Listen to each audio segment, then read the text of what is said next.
Labą dieną. Šį kartą norėtumėm pakviesti pasiklausyti Meteo.lt parengtos apžvalgos apie praėjusią žiemą. Apie praėjusią žiemą kalbam kaip apie išskirtinę, rekordinę, bet ar iš tiesų ji tokia buvo, plačiau papasakos klimato ir tyrimų vyresnysis specialistas Karolis Ružickas. O jūs tuo tarpu galite rašyti savo klausimus komentaruose, į kuriuos mes atsakysim arba tuose pačiuose komentaruose, arba čia gyvai, jeigu bus daug besikartojančių klausimų. Tai Karlai, prašom pradėti tada. Labą dieną, savo apžvalgą pradėsiu nuo bendrosios praėjusio žiemos sezono apžvalgos, o vėliau pereisiu prie detalesnio kiekvieno mėnesio apžvalgos. Tai manau, pradėsiu nuo turbūt visiems aktualiausio rodiklio, tai vidutinės oro temperatūros. Tai praėjusi žiema pasižymėjo kaip gana šalta žiema. Jos vidutinė oro temperatūra Lietuvoje buvo -5 laipsniai Celsijaus, kas yra net 2,8 laipsniais žemesnė už daugiametį vidurkį. Nuo 61 metų ši žiema buvo 14 šalčiausia, tai tikrai rekordų nepamušė, bet buvo gan šalta. O 21 amžiuje buvo 3 šalčiausia, tai irgi nebuvo pati šalčiausia, bet gan šalta. O paskutinė tokia šalta žiema buvo 2010-2011 metų žiema. Ir jinai iš tikrųjų gan panaši, nes ir tada matėm ir apledėjimus Baltijos jūroje ir kitus panašius reiškinius. O žiūrint į žemėlapį galima matyti, jog šilčiausia žiema buvo pajūryje, o šalčiausia šiaurės rytų Lietuvoje, kas yra toksai kaip ir vadovėlinis oro temperatūros pasiskirstymas Lietuvoje žiemos laikotarpiu, kadangi jūra turi tokį šildantį efektą, todėl pajūryje dažniausiai būna šilčiau žiemą. O žiūrint į grafiką galima matyti, jog nors ir ši žiema iš tikrųjų buvo gan šalta, tačiau žiemos turi šiltėjimo tendenciją ir kuo toliau jos to šiltėjo. Jeigu ieškotume rekordų, galima būtų pažiūrėti į šalčiausią šios žiemos periodą, kuris buvo sausio 2 dešimtadienis ir vasario 2 dešimtadienis. Tai jo vidutinė temperatūra siekia -10,8 laipsnio, kas buvo antras šalčiausias šis periodas nuo 61 metų, tačiau vis tiek nesugebėjo aplenkti 1985 metais buvusio šio periodo. Tai vėlgi jokių rekordų nepamušė. O jeigu bendrai žiūrint į žiemos sezoną, tai šalčiausia sezono diena buvo vasario 2 diena, kurios vidutinė oro temperatūra siekė -21,4 laipsnių. Ta pačia diena buvo užfiksuota ir bendrai tiesiog žemiausia temperatūra šią žiemą, kas buvo -34,3 laipsnio Šeduvoje. O šilčiausia sezono diena buvo, čia truputį klaida yra padaryta, iš tikrųjų buvo gruodžio 11 diena, jos vidutinė oro temperatūra buvo 8,4 laipsnio. Bet aukščiausia šio sezono temperatūra buvo visai kitą dieną užfiksuota vasario 28 Varėnoje ir tai buvo 13,5 laipsnių Celsijaus. Taip pat, aišku, reikėtų paminėti po 14 metų sugrįžusi speigą. Tai buvo fiksuoti 3 lokalūs speigo atvejai, kurie pasireiškia 3 kartus Šeduvoje ir 2 kartus Joniškyje. Ir vienas speigo atvejis vasario 2 dieną, kuris apėmė didžiąją dalį Lietuvos rajonų. Toliau pereinant prie kritulių, tai vidutinis kritulių kiekis Lietuvoje praėjusią žiemą siekė 87 mm, kas yra net 43% mažesnis už daugiametį vidurkį. Ir dėl to praėjusi žiema buvo 7 sausiausia nuo 61 metų ir net pati sausiausia 21 amžiuje. Na, o paskutinė tokia sausa žiema buvo 1971-1972 žiema. Na, žiūrint į grafiką, galima matyti, jog yra tam tikra žiemų drėgnėjimo tendencija, galbūt galima taip įvardinti. Ir nors ši žiema pasitaikė išties labai sausa, tačiau žiemos yra linkusios drėgnėti. Na, o taip pat, aišku, reikėtų apžvelgti ir sniego dangos storį. Tai jisai išties buvo pakankamai didelis tam tikrose Lietuvos vietovėse. Tai storiausia sniego danga šią praėjusią žiemą buvo susiformavusi Žemaičių aukštumoje,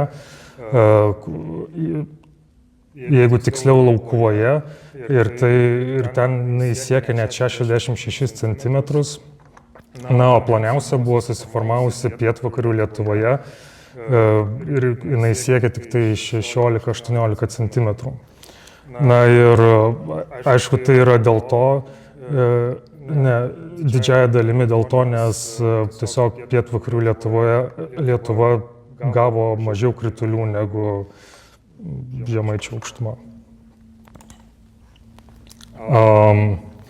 Taip pat ši žiema pasižymėjo savo saulės spindėjimo trukme.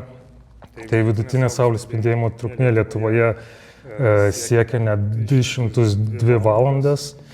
Ir tai buvo net 49 procentais ilgesnė negu daugiametis vidurkis. Tai tapo antra saulėčiausia žiema nuo 61 metų ir pati saulėčiausia šiame amžiuje. Na, o saulėtesnė už šią žiemą buvo tik tai 1975-1976 metų žiema, kuri buvo tik tai 13 valandų saulėtesnė nei ši. Na, žvelgiant į žemėlapį galima matyti, jog saulėčiausia buvo Pamaryje, o mažiausia saulėta buvo pietryčių Lietuvoje bei šiaurės vakarų Lietuvoje. Na, o žvelgiant į grafiką galima matyti, jog saulės spindėjimo trukmė kaip ir nekinta, nėra kitimo tendencijos ir tiesiog ši žiema pasitaikė labai saulėta. Na, o dabar pereinant prie atskirų mėnesių, tai gruodis iš tikrųjų buvo net 4. šilčiausias nuo 1961 metų. Jo vidutinė oro temperatūra siekia 2,1 laipsnio, kas yra net 3,2 laipsnio aukščiau už daugiametį vidurkį. Na ir tai tapo ir 4. šilčiausių gruodžių 21 amžiuje, kadangi 9 iš 10 šilčiausių gruodžių įvyko šiame amžiuje. Na, o šilčiausias gruodis buvo 2019 metais. Na, toliau perinant prie kritulių, tai vidutinis kritulių kiekis siekia 29 mm, kas yra net 48 procentais mažesnis už daugiametį vidurkį. Ir tai tapo 7. sausiausias gruodis nuo 61 metų ir 2. sausiausias šiame amžiuje. Na, o sausesnis buvo tik tai, paskutinį kartą sausesnis gruodis buvo tik tai 2002 metais. Na, o žiūrint į maksimalę sniego dangos storį, tai jinai storiausia susidarė šiaurės vakarų Lietuvoje, o ploniausia ir šiaurės rytų Lietuvoje ir siekia net 12-13 cm, o kitur Lietuvoje siekia apie 1,4 cm. Ir aišku, jinai susidarė tik tai mėnesio pabaigoje. Na, o saulės spindėjimo trukmė, tai gruodis buvo pasižymėjo trumpesnės už daugiametį vidurkį, net 29 procentais, o saulės spindėjimo trukmės vidurkis siekia 21 valandą. Tai tapo 20 mažiausiai saulėtas gruodis nuo 61 metų ir 9 mažiausiai saulėtas šiame amžiuje. O mažiausiai saulėtas gruodis buvo tik prieš 2 metus, 2024 metais, kada jo vidutinė saulės spindėjimo trukmė siekia 19 valandų. Na, o šį gruodį mažiausiai saulėta buvo rytų Lietuvoje, o labiausiai saulėta pietvakarių. Tai galite matyti žemėlapyje.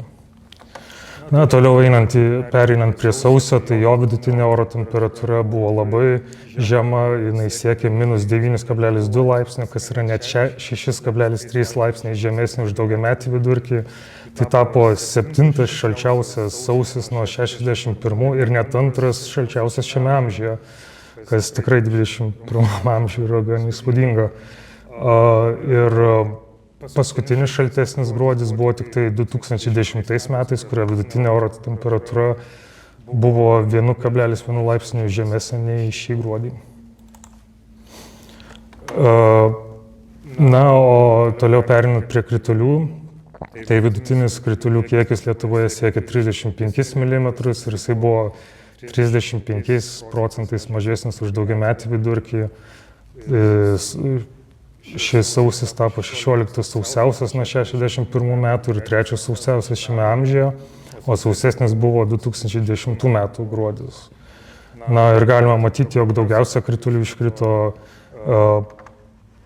šiaurės vakarų Lietuvoje, ypač arčiau jūros, na, o mažiausiai iškrito pietvakarių Lietuvoje.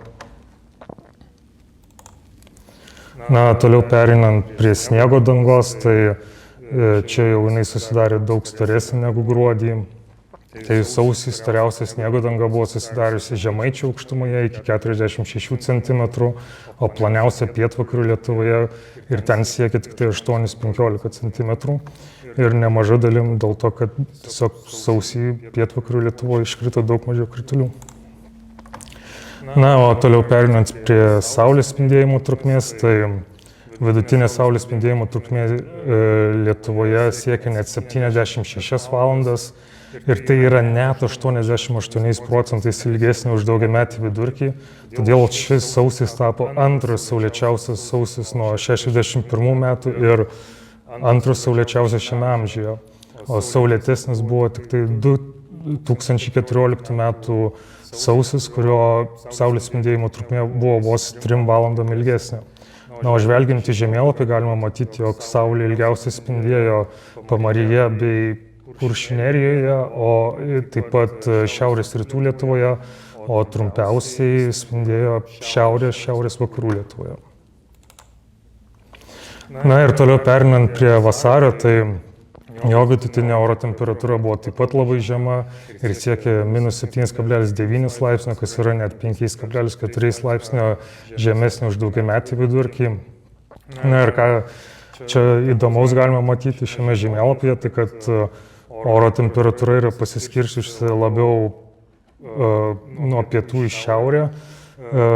Ir tai yra pakankamai anomalu Lietuvoje, nes, kaip ir minėjau, dažniausiai būna iš vakarų į rytus, kur vakaruose šilčiausia, rytuose šalčiausia būna. Tai čia labiau buvo, kad pajūryje buvo šilčiausia vasarį bei pietų Lietuvoje, o tuo tarpu šiaurėje buvo šalčiausia. Tai yra tai pakankamai anomalu Lietuvoje.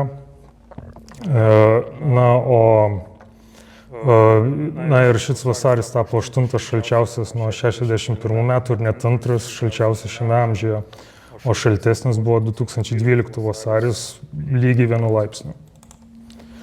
Na, toliau pereinant prie kritulių, tai vidutinis kritulių kiekis Lietuvoje siekia 23 mm, kas yra net 46% mažesnis už daugiametį vidurkį. Jis tapo 13 sausiausias vasaris nuo 61 metų. Bei 6 sausiausias šiame amžiuje, o paskutinis sausesnis vasaris buvo praeitais metais, kurio vidutinė kritulių kiekis siekė vos 17 mm. Na ir čia galima matyti, jog sausiausia buvo pietryčių Lietuvoje, na, o kažkiek galbūt šlapiau buvo šiaurės rytų Lietuvoje. Na ir žvelgiant į maksimalų sniego dangos storį, tai Šį mėnesį buvo pasiektas sniego dangos storio pikas praktiškai visose vietovėse. Na, o storiausiai susidarė Žemaičio aukštumoje iki 66 cm, o ploniausia pietvakarių Lietuvoje, kur siekia tik 16-18 cm. Na ir toliau perinant prie saulės spindėjimo trukmės, tai vasaris taip pat buvo labai saulėtas, o vidutinė saulės spindėjimo trukmė siekia 105 valandas, o tai yra net 62% ilgiau už daugiametį vidurkį. Na ir jis tapo ketvirtas saulėčiausias vasaris nuo 61 metų ir trečias šiame amžiuje.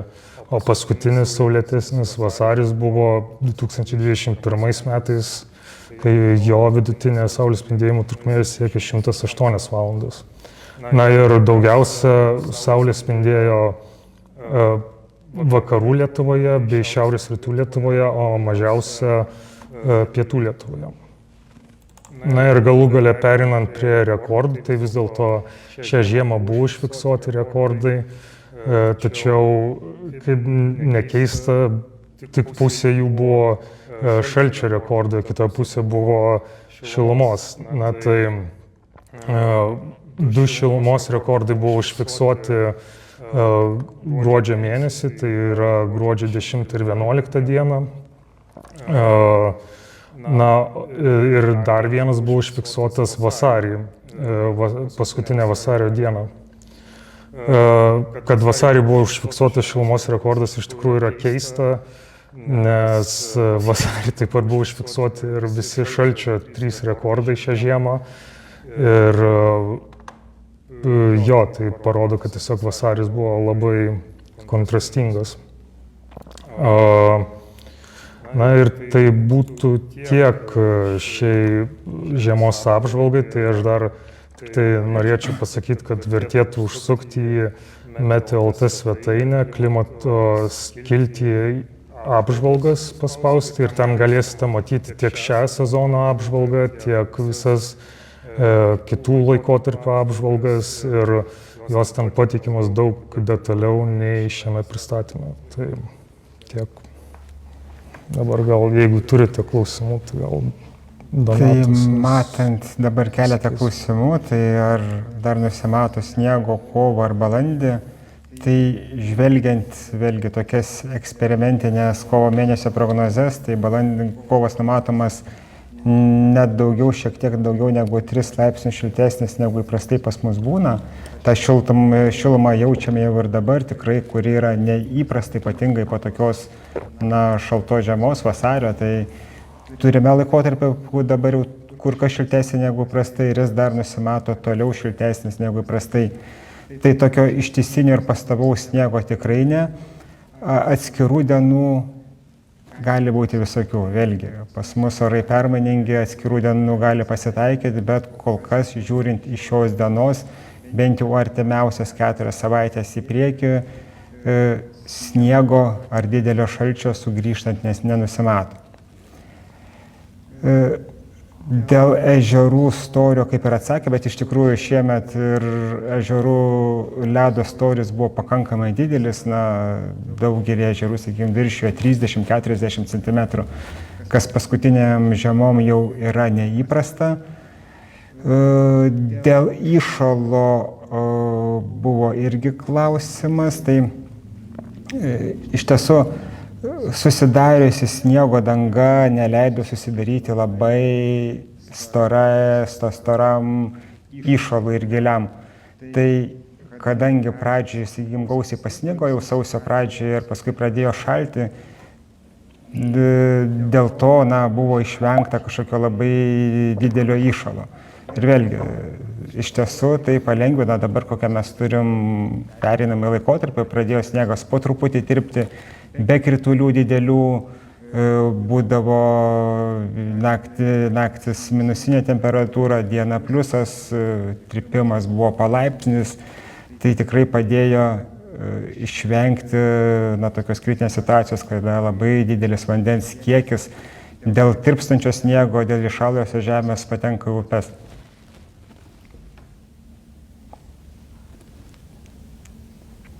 Taip, ko gero, tiek tų klausimų dabar matome. Jeigu būtų, juos galite ir toliau užduoti ir atsakysime komentaruose.